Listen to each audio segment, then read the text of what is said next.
Drugs માફિયાઓએ બદલી છે modus operandi. દક્ષિણના દરિયામાંથી ડ્રગ્સની હેરાફેરી। સૌરાષ્ટ્ર કચ્છ બાદ હવે દક્ષિણ ગુજરાતથી હેરાફેરી થઈ રહી છે। વાપી, વલસાડ અને સુરતમાંથી મળી આવ્યું છે ડ્રગ્સ। તો ડ્રગ્સ માફિયાઓની નવી મોડસ ઓપરેન્ડી સામે આવી છે। પહેલા આ ડ્રગ્સ દરિયાકાંઠેથી કોસ્ટલ વિસ્તારમાંથી મળતું હતું, પરંતુ હવે દક્ષિણનો કાંઠો ડ્રગ્સ માફિયાઓ માટે અત્યારે સુરક્ષિત જાણે કે તેમના માટે હોય તેમ માની લીધું છે, પરંતુ પોલીસની નજર ચપ્પા ચપ્પા પર છે। નવી આ મોડસ ઓપરેન્ડી છે। પહેલા સૌરાષ્ટ્રને ટાર્ગેટ કર્યું, હવે દક્ષિણ બાજુથી ડ્રગ્સ ઘુસાડવાનો કારસો રચાયો છે।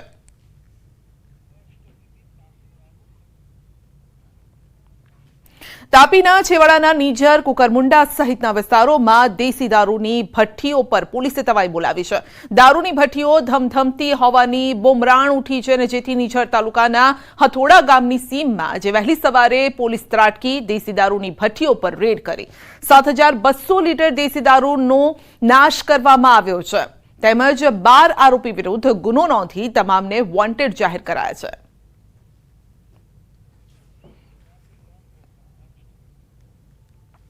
વલસાડની મહિલા બેંકમાં થયેલ 5 કરોડથી વધુની લોન કૌભાંડનો માસ્ટર માઇન્ડ આરોપી ઝડપાયો છે।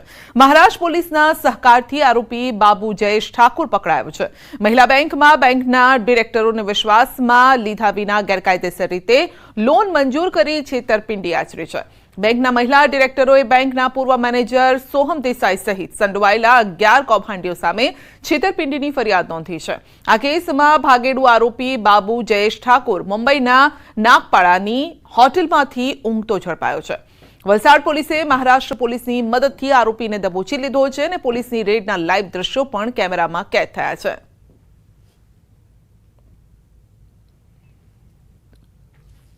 કુલ મળીને જે 9 લોનનું ચીટિંગ કરવામાં આવ્યું હતું, જેમાંથી 6 લોન આણે અપાવેલી હતી બાબુ જયસિંહ ઠાકોર, એ આરોપીને મુંબઈથી ધરપકડ કરી લેવામાં વલસાડ સિટી પોલીસને સફળતા મળી છે। આ ગુનામાં માસ્ટર માઇન્ડ કહી શકાય એવો મુખ્ય આરોપી બાબુ જયસિંહ ઠાકોરને પકડી પાડવામાં આવ્યો છે।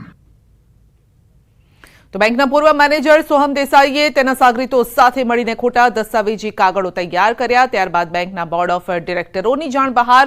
બેંકના પૂર્વ મેનેજરે લોન મંજૂર કરી બેંક સાથે 5 કરોડનું લોન કૌભાંડ કરી છેતરપિંડી આચરી।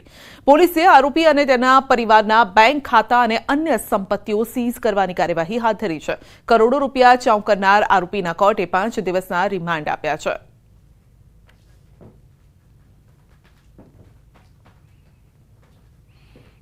લગભગ 8, 7, 8, 9 જેટલી ફાઇલો જે બોર્ડની સમક્ષ મૂકવામાં જ નથી આવી, બોર્ડ ઓફ ડિરેક્ટર્સને ધ્યાનમાં પણ નથી મૂકવા આવી, બોર્ડ ઓફ ડિરેક્ટર્સ એમાં સહી નથી કરી, છતાંય બધી લોનના પૈસા જે તે પાર્ટીને આપી દેવામાં આવ્યા છે। આ ગુનામાં માસ્ટર માઇન્ડ કહી શકાય એવો મુખ્ય આરોપી બાબુ જયસિંહ ઠાકોરને પકડી પાડવામાં આવ્યો છે। એની જે વિગતો છે એ તમામ વિગતો, એની પ્રોપર્ટી, એના બેંક એકાઉન્ટ્સ, એના પરિવારના સભ્યોના બેંક એકાઉન્ટ એ તમામ મેળવવામાં આવ્યા છે। બાબુની અન્ય વિગતો હાલ મેળવી લેવામાં આવી છે, અને એના રિમાન્ડ 5 દિવસના મળ્યા છે। વલસાડ પોલીસે આરોપી બાબુ જયેશ ઠાકુરની સઘન પૂછપરછ કરી છે, અને આરોપીએ વલસાડની મહિલા બેંકમાં 5 કરોડથી વધુની છેતરપિંડી કેસમાં તેની સંડોવણી હોવાની કબૂલાત કરી। જોકે બીજી તરફ બેંક મેનેજર સોહમ દેસાઈને પકડવામાં વલસાડ પોલીસને હજુ સફળતા નથી મળી। કૌભાંડીઓ પર દાખલારૂપ કાર્યવાહીની માંગ ઉઠી છે।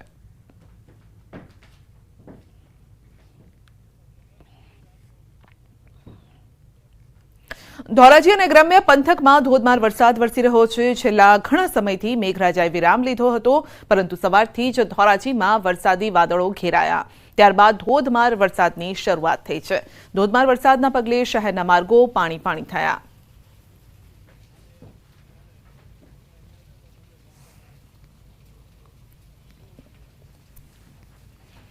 તો લાંબા વિરામ બાદ જેતપુરમાં પણ વરસાદી માહોલ જામ્યો છે। કેટલાક વિસ્તારોમાં ધોધમાર વરસાદ। જેતપુરના તીનબત્તી ચોક, અમરનગર રોડ, સ્ટેન્ડ ચોક, દેસાઈવાડી, ખોડપરા સહિતના વિસ્તારોમાં ભારે વરસાદ છે। વિરામ બાદ ફરી વરસાદ શરૂ થતાં જેતપુરમાં વાતાવરણમાં ઠંડક પ્રસરી છે।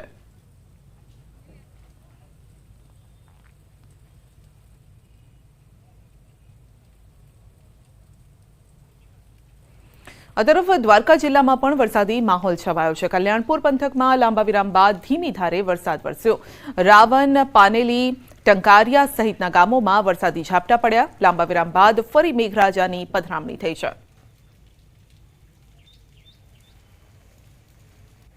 તો દ્વારકા જિલ્લાના ભાટિયા ગામે પણ વિરામ બાદ વરસાદની શરૂઆત થઈ. ભાટિયા ગામે ખાબકેલા વરસાદથી મુખ્ય બજારોમાં પાણી વહેતા થયા છે.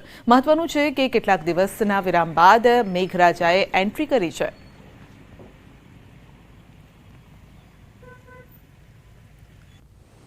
અન્ય રાજ્યની વાત કરીએ તો બિહારના સાસારામમાં મેઘરાજાએ તોફાની બેટિંગ કરી. કાયમોરની પહાડીઓ પર મુશળધાર વરસાદ બાદ તૂટલા ભવાની ધોધે રૌદ્ર રૂપ ધારણ કર્યું છે. વન વિભાગે ધોધની આસપાસ જવા પર પ્રતિબંધ મૂક્યો છે. પ્રવેશ દ્વાર પર પણ 2 કિલોમીટર અગાઉથી જ તેને બંધ કરી દેવાયો છે. તો કાયમોરની પહાડીઓ પર મુશળધાર વરસાદ પડી રહ્યો છે અને તૂટલા ભવાની ધોધ 16 કળાએ ખીલ્યો છે.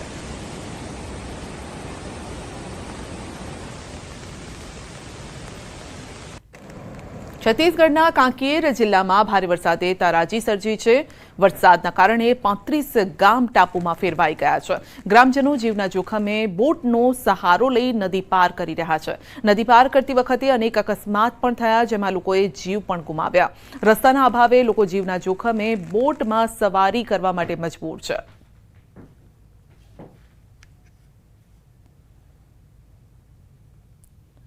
રાજસ્થાનના ભીલવાડામાં ભારે વરસાદના કારણે પુલ તૂટ્યો છે. વરસાદમાં નદીએ રૌદ્ર રૂપ ધારણ કરતા લાખના ખર્ચે બનાવેલ બ્રિજ તૂટી ગયો છે. તો જહાજપુર વિસ્તારમાં પડેલા વરસાદમાં આ પુલ તૂટી ગયો છે અને ધોવાઈ ગયો છે. ગ્રામજનોએ નબળા બાંધકામની તપાસની માંગ કરી છે.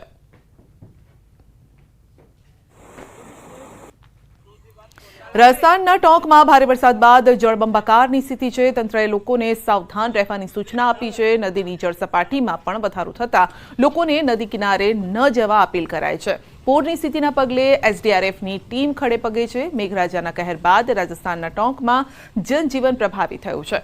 અનેક વિસ્તારોમાં વરસાદી પાણી ભરાયા છે, જેના પગલે લોકોને હાલાકી પડી રહી છે.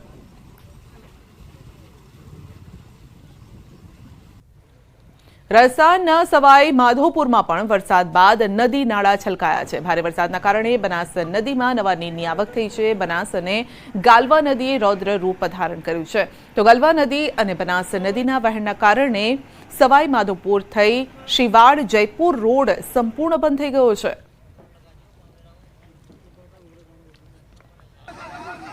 મધ્યપ્રદેશના રીવા જિલ્લામાં પણ ભારે વરસાદના કારણે 3 યુવકો ફસાયા. પાણીના પ્રવાહમાં ફસાયેલા યુવકોની જાણ પોલીસને થતાં પોલીસ ઘટના સ્થળે પહોંચી. 5 કલાક બાદ પોલીસે દોરડાથી યુવકોનું સફળ રેસ્ક્યુ કર્યું. તો 3 યુવકો પાણીના પ્રવાહમાં ફસાઈ ગયા હતા. દોરડાની મદદથી તેમને બહાર કાઢવાનો પ્રયત્ન થતો હતો, પરંતુ પાણીનું વહેણ પણ એટલું હતું કે દોરડું પકડીને યુવક જ્યારે બહાર આવતો હતો ત્યારે પણ તે પાણીના વહેણમાં તણાતો નજરે પડી રહ્યો છે. તો જોઈ લો આ દ્રશ્યો કે કઈ રીતે રેસ્ક્યુ હાથ ધરવામાં આવ્યું છે. પાણીનું વહેણ, પાણીનો પાવર એટલો જોરદાર છે કે ખેંચીને લઈ જઈ રહ્યો છે.